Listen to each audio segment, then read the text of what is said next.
athletes don't care how much you know until they know how much you care. Welcome to the Health Science Coach Podcast. My name is Drew Garner, and I'm a health science and physical education teacher. This is a podcast to help students, parents, and recent graduates learn about pathways into healthcare and sports medicine careers. These industry professionals lay out how their experiences have helped them get to where they are now. If you enjoy this content, please subscribe to the channel or download through your podcast player. Thanks again for spending some time with us today. Now let's dig in. Welcome, Daniel Yu. How are we doing today? Good. How are you? Doing well. Hey, so you're joining us today from Lawrence, but you're supposed to kind of be down in Florida. Let's talk a little bit about, what you do as a sports scientist for the Mets and kind of how you're able to do both things as you kind of finish up your master's there in Lawrence. Yeah, so a sports scientist, at least for me right now, it's kind of like, well, I'm remote, but when I'm in person, a lot of it is just like testing and monitoring the players. So you might hear the terms like load management. Like when you're watching the NBA, you'll see some players sitting out, and it might not always be because of injuries. It might just because, their load is high. So it's kind of just making sure that they're not too stressed out in terms of physiological or mental levels. You work with a lot of different healthcare providers within the team. So you have your high performance unit, you have like your director of performance, and then you have your ATs, your PTs, your strength coaches. It's kind of, as a sports scientist, you're kind of working with every single one of those facets. And then you're collecting data from each of them and kind of putting that data together to form a holistic picture. And throughout all of it, you kind of have like a scientific outlook in terms of how you form your questions or design your experiments, if it comes to that, yeah. Yeah, so each kind of player is their own experiment, sort of, if you will, where you're dealing with, one guy may have a rolled ankle or another guy may have a shoulder issue. So it's not going to be the same data for each player.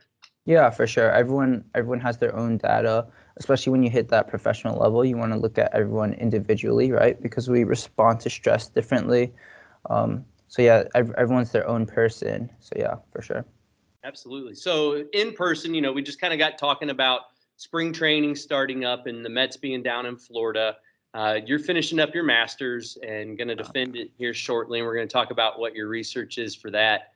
But once you get down to Florida, what does a typical day in the life kind of look like for you as a part of the Mets? Yeah, a lot of the or first time. A week in the life also. Yeah, kind of. Yeah, so players only come to the facility for X amount of hours. So whenever the players are there, it's really important to just get to know them as like people, right? Like you got to get buy-in for them. But outside of that, a lot of it is like testing and just monitoring. So a lot of hands-on stuff. Mm-hmm. And then once the players leave, a lot of the time is actually cleaning the data. So whatever you collected, it has to be put into like a certain format. Just so like when you do want to run statistical analyses or you have a research question that you're ready to ask, you're able to readily pull that and ask those questions. So I'd say the first half of the day is a little bit more hands-on. And then the second half of the day, you're kind of dealing with data and cleaning and working with other aspects of the athlete picture. Yeah, kind of like putting it all together. Yeah. So it's kind of like research in a way where you have data collection initially when you're running your research project, and afterwards you're running the stats, right? And then doing your report or write-up. So with teams traveling, once the baseball season starts and, spring training's finished, I'm guessing you'll be housed in New York then? I'll still be in Florida, so I'm with the minor league system. So okay. New York will be our AAA and our AA teams. Right. But our low A is in Florida, I believe, as well as our complex site. So I'll be based primarily out of Florida and just work the minor league system. Our major league has their own sports science. Okay. Yeah, that's pretty interesting. So two separate teams in minor league and major league. As a part of traveling, do you travel with the team when they go places, or how does that kind of work? Or you hang back and work with the guys that are still at the complex? Yeah, I think we play by ear a lot. Sometimes we'll travel with them. We have other members on our team as well that we might take turns traveling. But if you do travel with them, it's kind of just the same thing, like making sure that you're monitoring the type of load that they're doing. So we get the feedback live, which is pretty awesome. Yeah. Yeah, that's pretty exciting.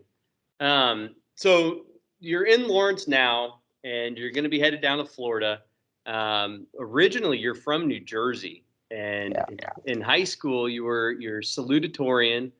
You were the class of 2016 graduation speaker and vice president of the National Honor Society, and you also were captain of cross country. So that's a lot of different experiences you were able to have in high school. Hmm. How did your passion for sports kind of lead you to going to study at University of Connecticut? Yeah.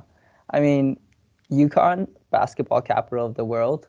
Um, I I grew up watching them. I know I'm in Lawrence right now. Let's go Jayhawks. That's in the Final Four now, but UConn, it is what it is, you know. So been at two big basketball schools now. But actually one of the main factors, and I would strongly urge any students to do this, is cost of school. Okay. Um, that is extremely important. You don't want to have debt. Like no matter how great a school is, that is a really big factor. So UConn was one of the cheaper options on my list. Right. So that was the primary reason why I went. But in terms of academics, they have a really strong exercise science program. But I actually initially went there for biomedical engineering because I was pre-med and I was really interested, really strong biomedical engineering program as well. I was really interested in like biomechanics and how it ties back to biology. But then after my first year of biomedical engineering, I was like, I kind of want something a little bit more hands-on Yeah. in terms of relating back to human performance. Mhm. And I felt like that really reflected in the faculty and the student body as well for the exercise science department. So I transferred over there. Okay. Cool. And that's where you ended up getting your bachelor's in exercise science and human performance from.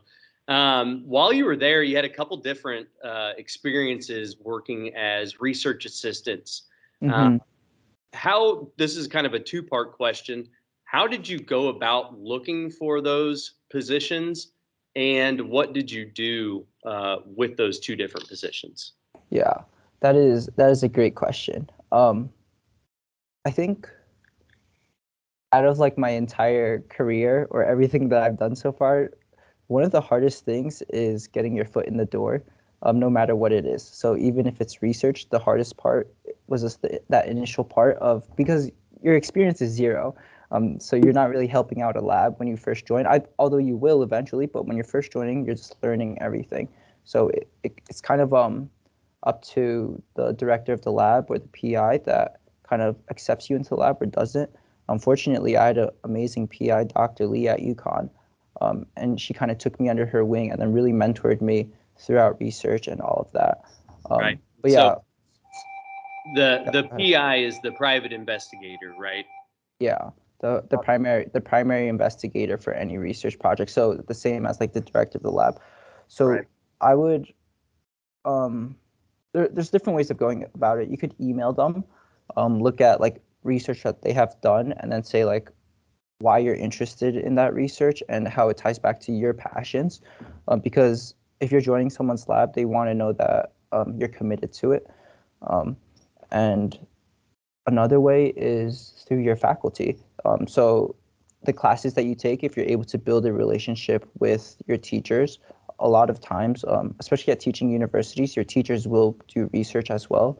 So you could just run up to their office hours and be like, hey, I know that you do this and this. I'm super interested. And then maybe that'll be another way as well. Or Yeah. there's classes as well, like independent studies that you Mhm. can sign up for. And that's also a really great way to get that foot initially in that door. Yeah, I think that's a great opportunity by, talking to your professors and instructors and seeing what they've done and just asking them questions. I, you know, I took some classes there at KU with some of the same professors you have, Right. Dr. Fry, and that's kind of Yeah. how you and me met up. And so through Dr. Fry, you know, there's a lot of people that he knows that we're both able to connect and communicate with as a part of that networking culture. Mhm. Um, and some of the tests you did while you were there, you did some VO2 max heart rate testing. You worked with Mhm. a U.S. Army funded study. You were able to do some data collection and analysis with nutritionists and other exercise scientists there. Were there any different studies that you can talk about as far as like the long-term studies you may have worked on as an undergrad? Yeah. Um, one there's a really big heat lab at UConn. It's called Corey Stringer Institute.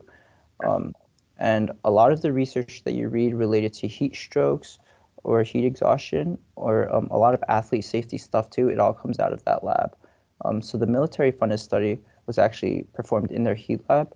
I believe it was a grant that they received from the military looking at like they're going to a very warm country, and in our heat lab you could adjust the humidity Right. as well as the heat across a huge spectrum.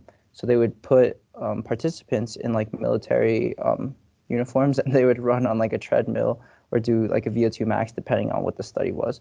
Right. I wasn't really involved in designing any of those studies just because at that time I was still like an undergrad and just learning. I was just doing whatever it takes to get my foot in the door. But yeah, it was just really awesome being able to assist with those VO2 max studies, stuff like that. I was able to work on some while I was at KU in the energy balance lab, and Yeah. kind of same experience. While you're beginning, you're not running your own studies. You are just helping with the guys' studies or the other people there are working there in the lab. And so, like you said, getting your foot in the door is a really big experience to show them that you are interested and this is what you're interested in doing. For sure. And it builds it builds also like just because you don't have that much of a say in this initial project, when they see you continuously, maybe you'll have a larger part in the next one. So my next research experience that I kind of did have a larger part in at UConn was my statin project related to my thesis. So we looked at C. elegans, which are like these microscopic worms, and then I would ground up these pills, and then I would feed it to the worms, which is kind of cool. But and then we would look at muscle and neuronal damage over time under a microscope, and they're fluorescent. So you turn all the lights off, and you'll see these little worms like glowing in the dark. But I think that's also a big distinction to make between research. You have like the ones that are a little bit more applied and hands-on, like you're in the lab doing like VO2 max tests and working with humans. And then there's also the more translational wet bench type research where you're at like a wet bench top. It's like the classic. You got your goggles on with the pipettes, and you're working with like mice and worms. But yeah, it's really cool to see the whole spectrum, being able to experience that type of research. Yeah. And so you said that was a part of your thesis for undergraduate. And that kind of leads into your experience that you got as a university scholar there. What can we talk about, the program that was talking about the undergraduate and master's, and how that university scholar program affects what you were able to accomplish over there at UConn? Yeah, so I think University Scholar it's a really competitive program that you have to apply into, and it's open to every single undergraduate major. So I was an exercise science major, but you would see people in like biology majors or even like chemistry and engineering majors that are also university scholars. And essentially, they only accept 20 out of the entire undergraduate body. So you have to write a grant, you have to write a thesis proposal, it has to be approved, and then depending on that, then you're accepted or you're not. But once you're accepted, you have the option to take graduate level courses, and they count as graduate credits. So every year there's a couple of them that do graduate with master degrees within their first 4 years. So if we count the amount of money that costs and they actually save, it's a tremendous amount. So I think I don't know if every school has it, but I believe most schools have a variety of a program somewhat similar to that.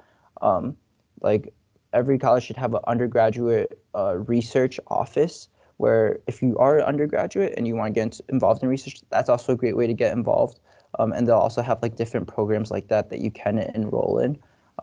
And oftentimes a lot of the students publish their research as well. And it's a great opportunity.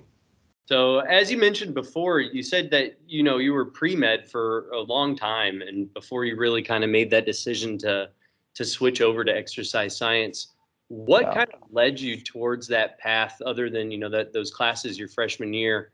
And how did that pivot really open your eyes up to other opportunities? What led me towards being pre-med or away from pre-med?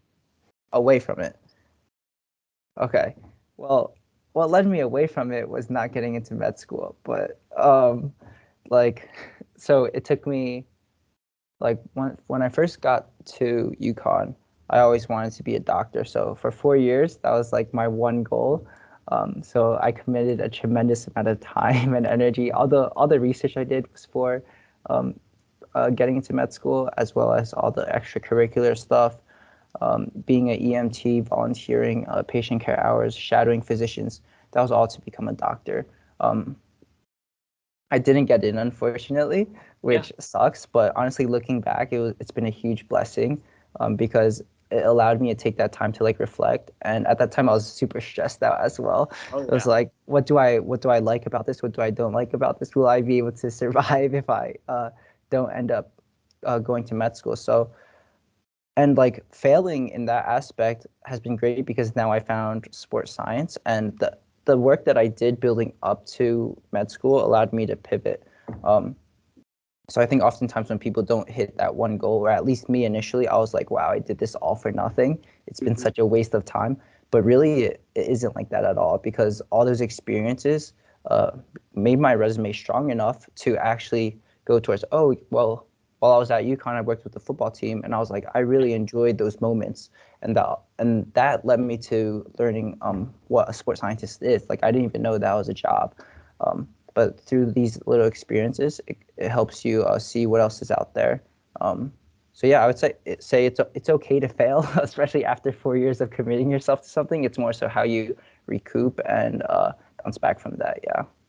Yeah, absolutely. By working with the football team too, you know, that was kind of towards the end of your time there at UConn, and you know, you said you were able to see what a sports scientist is and what they Yeah. actually do as a part of the wellness team of the athletes and the Mhm. programs. Um, Working with the UConn football program, what were you able to do as kind of a researcher for them, as well as being a student, kind of like a student assistant, I'm imagining, or a Yeah. TA. Yeah. So the hardest part, once again, is just getting that foot initially in that door. So I emailed one of their strength coaches, um, and I kind of used like my background of working in research at the UConn Human Performance Lab. I was like, hey, I can do this, this, and this. I'd love to come and learn and see what I may be able to potentially help with. Like, I'll do whatever it takes. Um, and gladly they responded, and they're like, yeah, come in. So what we did there was, there's these thing called GPS units.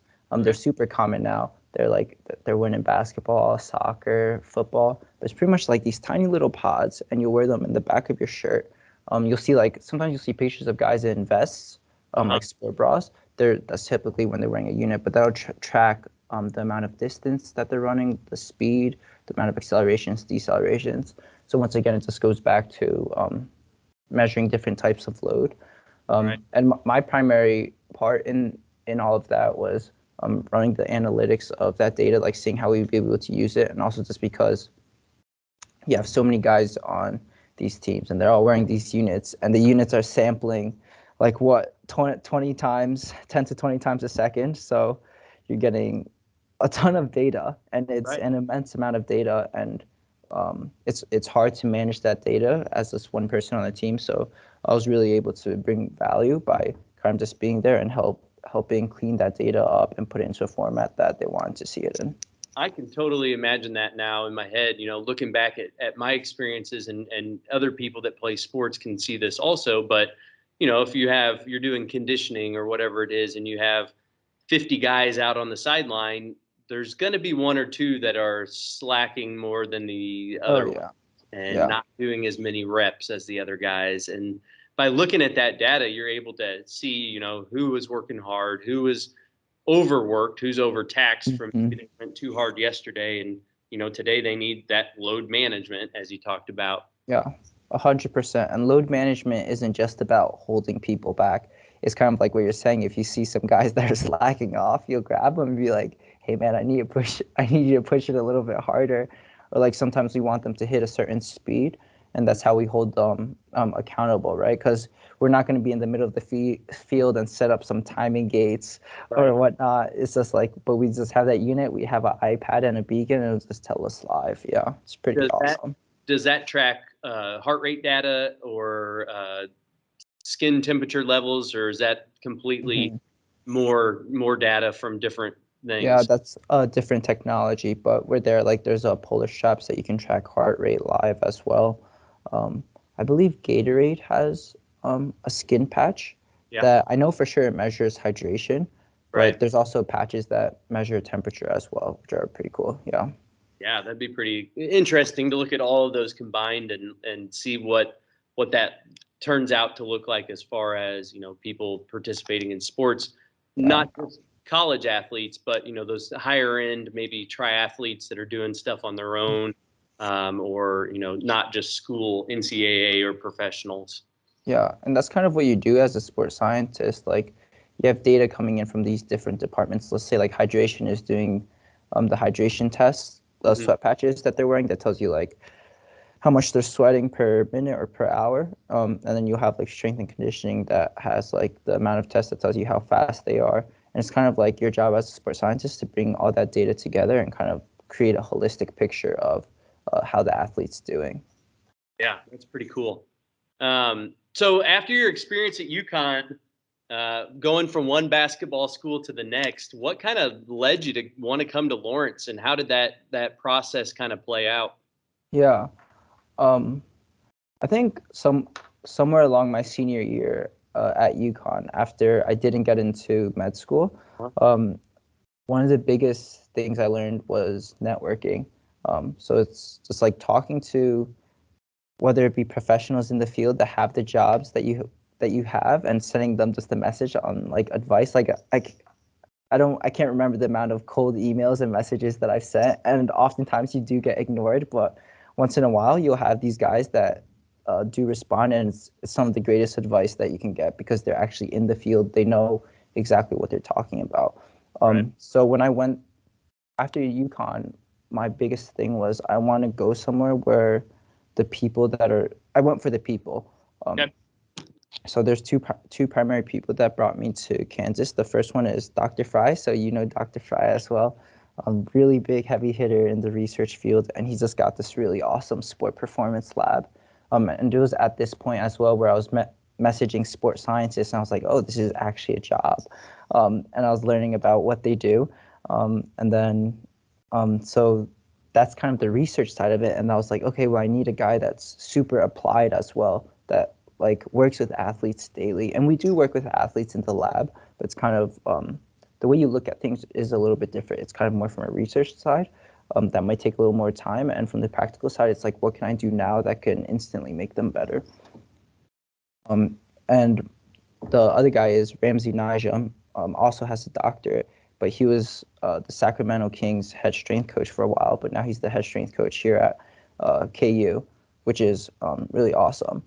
So those two people were the primary reasons I came. Before I came, I sent them both an email. I was like, hey, would I be able to be involved in whatever you guys are doing? And good responses. So then I was like, yeah, KU, sign me up.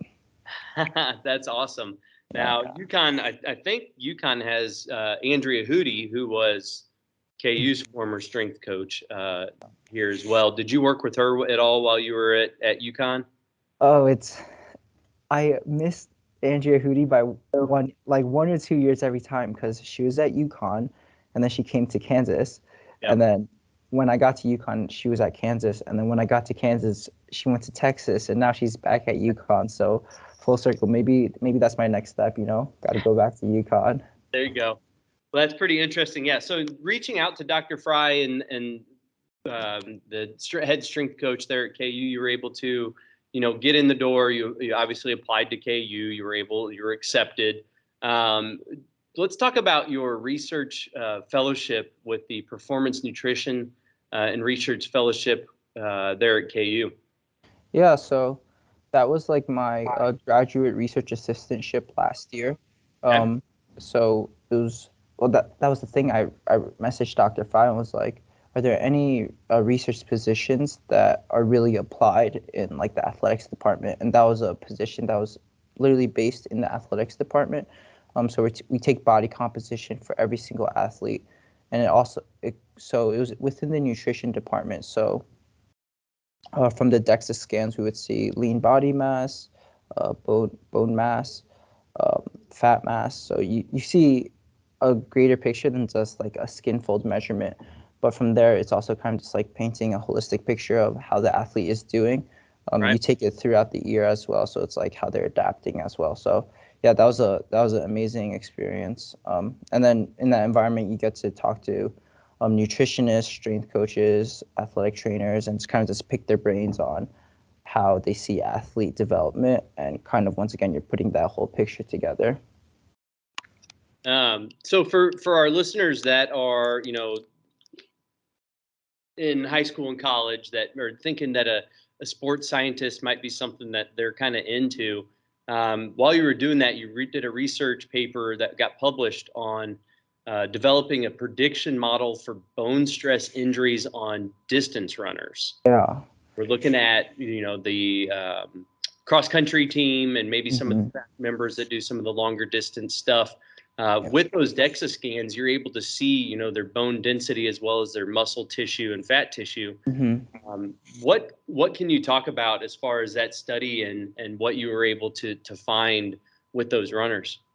Yeah, so I think when there's this thing called needs analysis that you kind of go back to for every athlete population, right? Like everyone's an individual, every sport has different demands.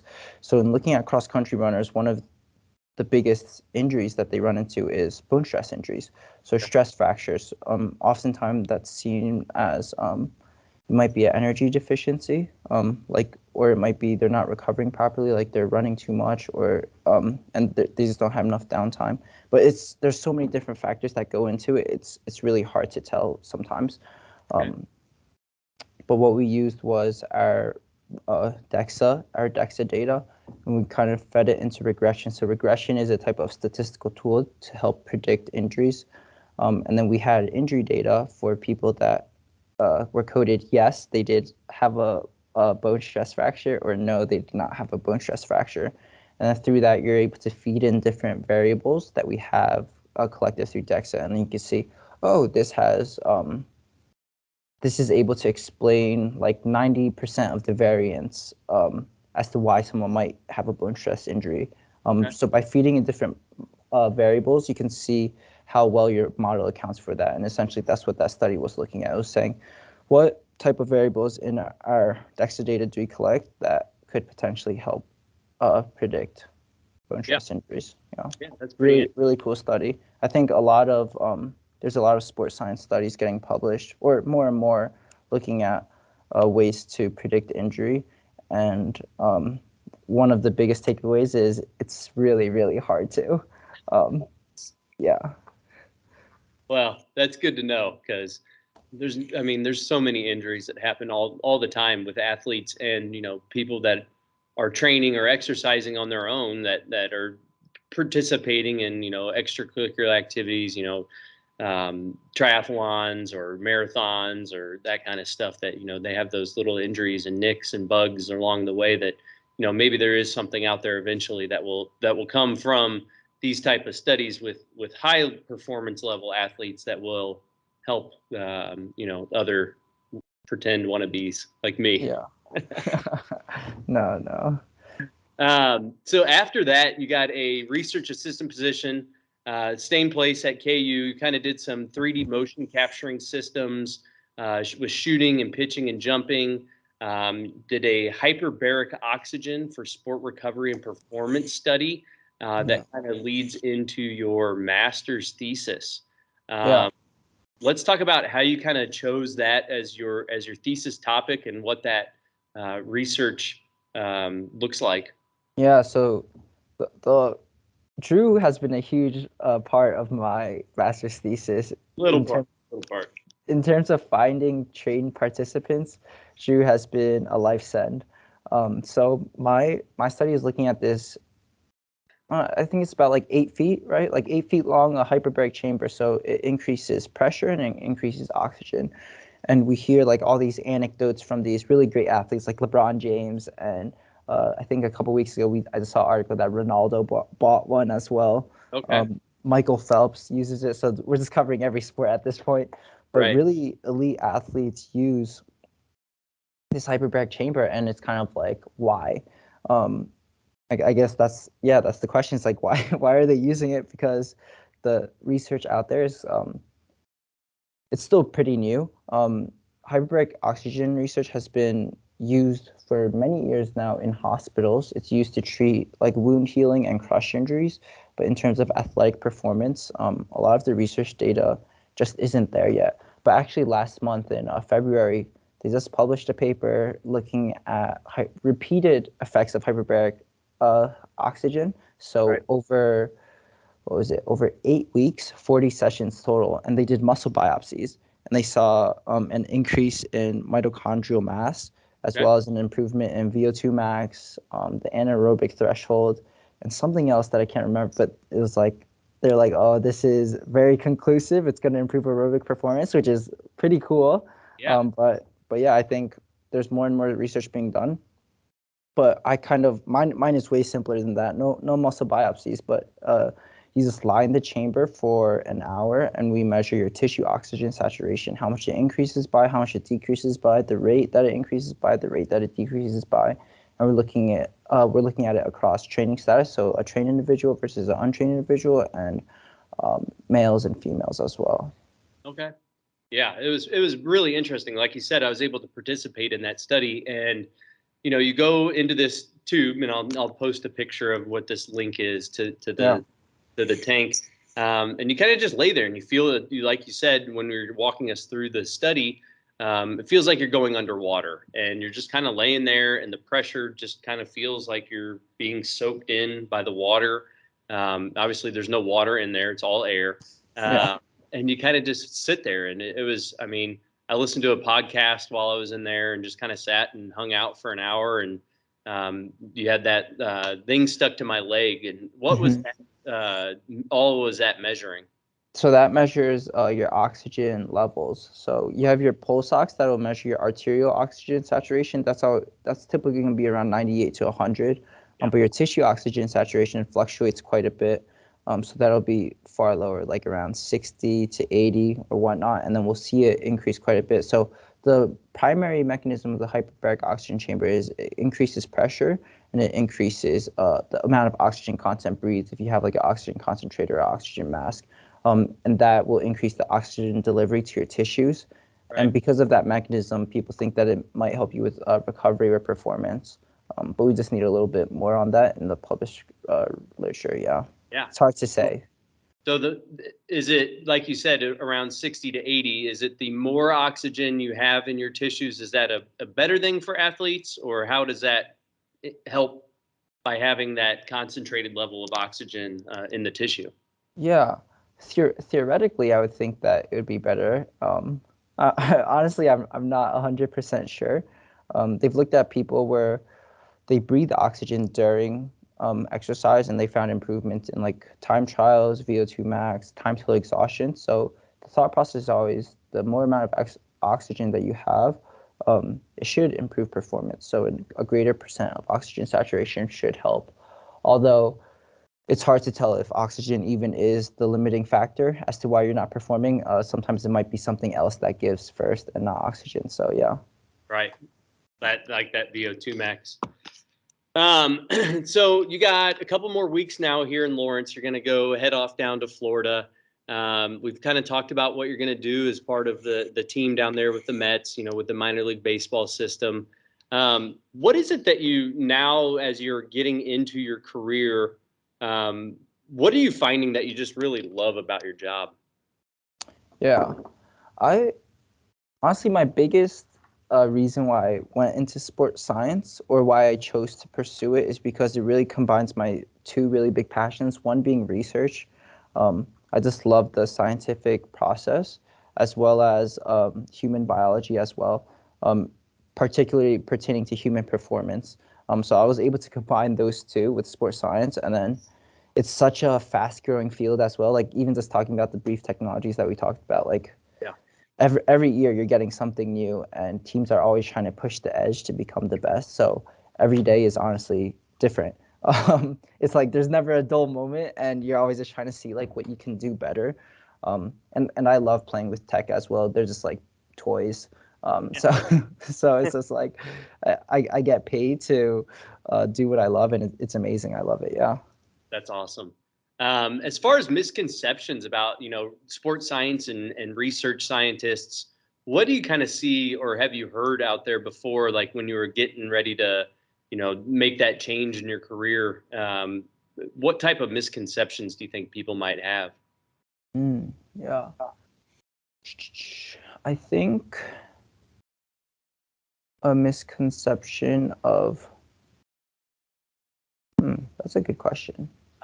One that comes to my mind is like we've kind of talked about, doing the wet lab type stuff where you're just feeding mice or playing with worms versus sitting and playing with the toys like you've talked about, and teams using those different things like the GPS and the heart rate and the hydration tracking stuff. I think, with that oxygen tracking, if you're there, wherever that leads to next. Yeah. I think, some people may think it's just sitting in and doing the data analysis and not really being the hands-on side. Oh yeah. I guess so. Like if you have like a stereotypical picture of like a Yeah. scientist. Scientist, yeah. Yeah. I think something that's emerging with sports science right now too is there's kind of two types of sports scientists. One is like a sports science and strength coach hybrid. And for Yeah. those guys, you see they're super applied, right? Like they're coaching, and if they're not coaching, they're testing or monitoring their players. And then you also have the sports scientists that are kind of more data analytics. They'll still do testing and monitoring, but on the other side, they're doing real data analytical stuff. So it's kind of, and this just depends on organization to organization as well. Yeah.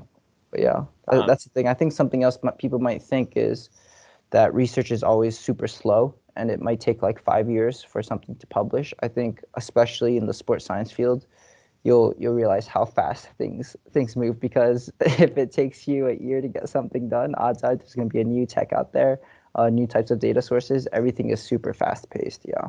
Yeah. And then this next question kind of goes into both of what you just mentioned, but as far as professional development, I'm sure that with the industry trends towards technology, it's developing the product itself and then getting it out into the industry for people to test and use. When I was at KU doing my undergrad or my master's, we used just accelerometers, and those were very basic little things that they wore around their waist, and it just measured movement, the 3D axis of movement. But now the GPS trackers of speed and acceleration, that's even a whole 10, 20 times level compared to the accelerometer itself. Yeah, and we will have GPS measures that do have accelerometers in them. So depending on how you want to measure acceleration, sometimes you could pull it from the accelerometer, or you could pull it from the actual speed that they're moving at.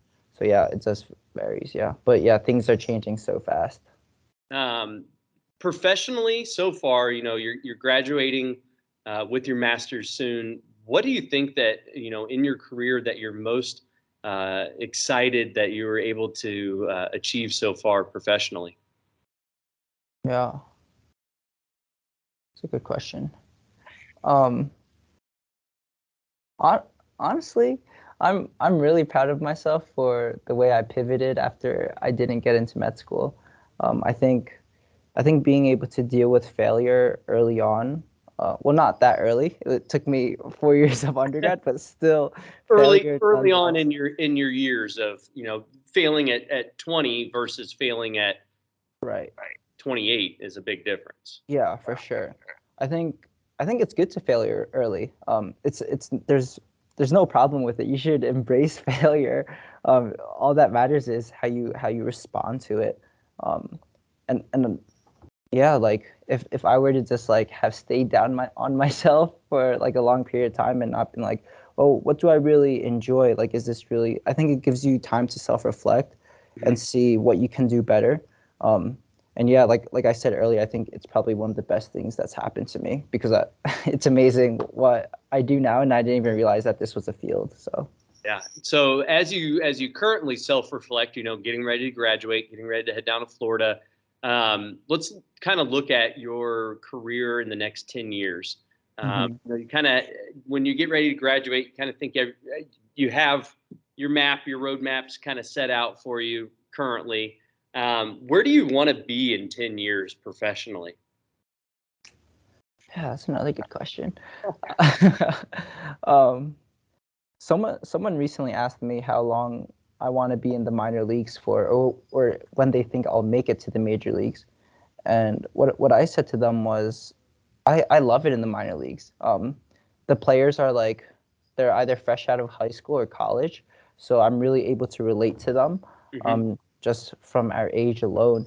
Um, and I think there's a lot more player development. Like baseball is one of those sports that you see you don't go straight from college into playing pro right away and making a big impact. Everyone almost goes through the minor league system for a few years.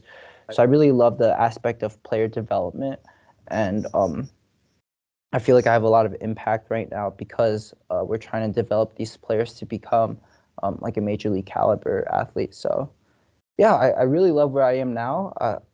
I don't know. I feel like I have to experience different things to be able to say definitively where I want to be. But yeah.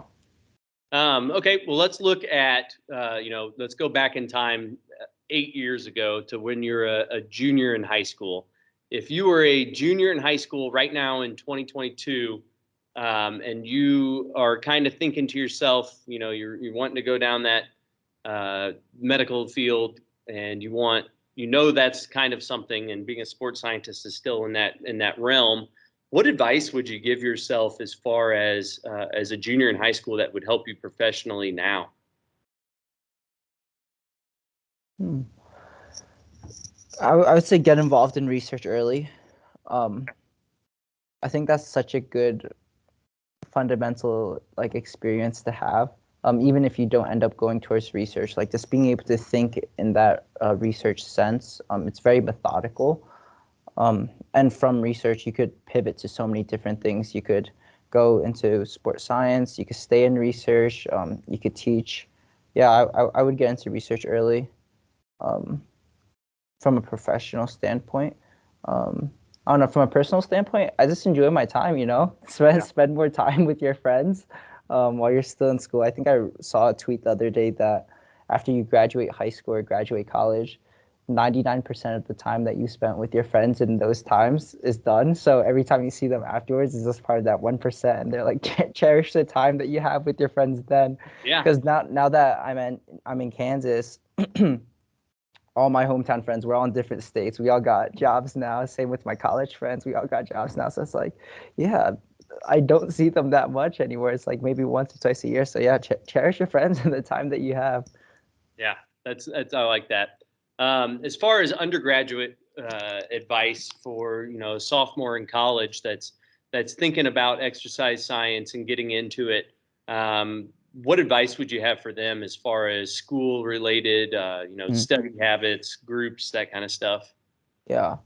Um, I would say the things you learn in the field might take you a little farther than what you learn in the classroom, and you'll learn a lot better as well. Just because when you're doing something in the field and you're actually doing it, it's hands on. At least for me, and you really learn it. It really gets ingrained in your memory because it's like, oh, this is how I apply it. This is how you do it, and you feel like you're making an impact. As opposed to in a classroom, still really awesome.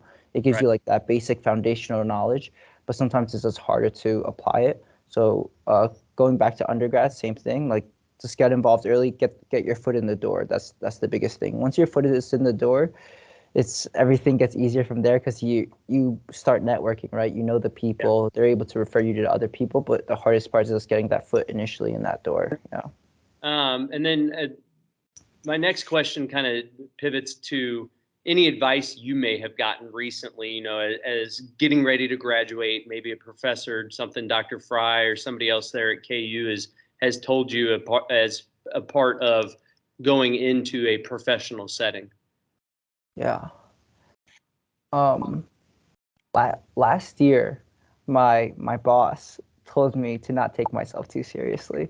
Oh, Um which has been amazing. And because well, I was an intern and like I was like I have so much to prove, like you're new in a position, all you want is like to secure that job promotion, like get offered to full time. So it's just like grind, no work life balance. You're pushing yourself to the limits.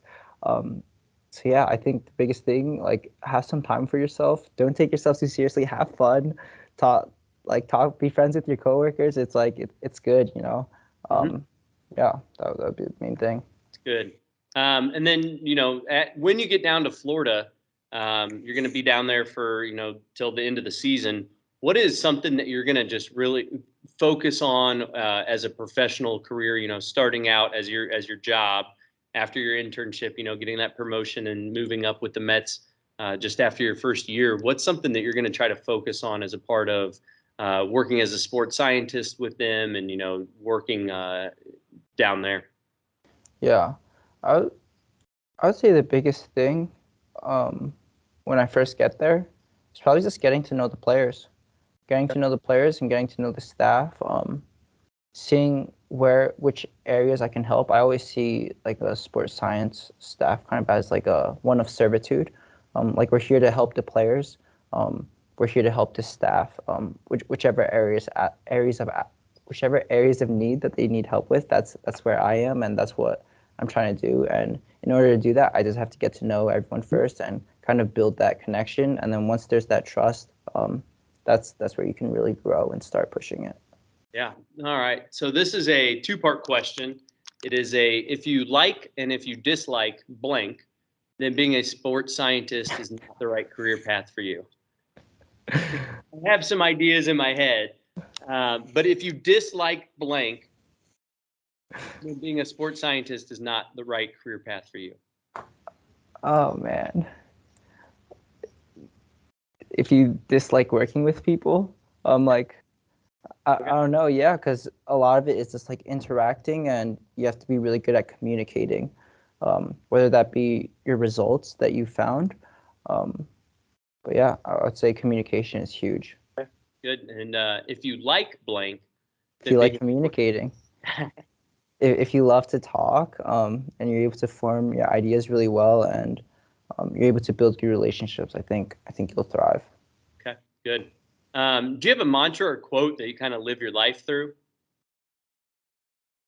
I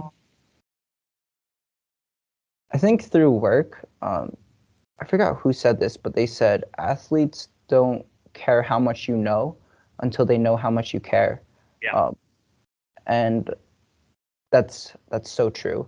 I think that's also kind of true for everyday life as well. So like just switch out people with athlete. People don't care how much you know until they know how much you care. Right. So yeah, I guess it's like being a good person. And yeah. I've heard that quote about coaches also, and you can switch that out with people and just everyday life. I think that's a perfect example of a way to live your life through. For sure. As far as social media or people that are interested in learning more about sports scientists, do you have any handles or other people that you think are good follows to listen to or check out?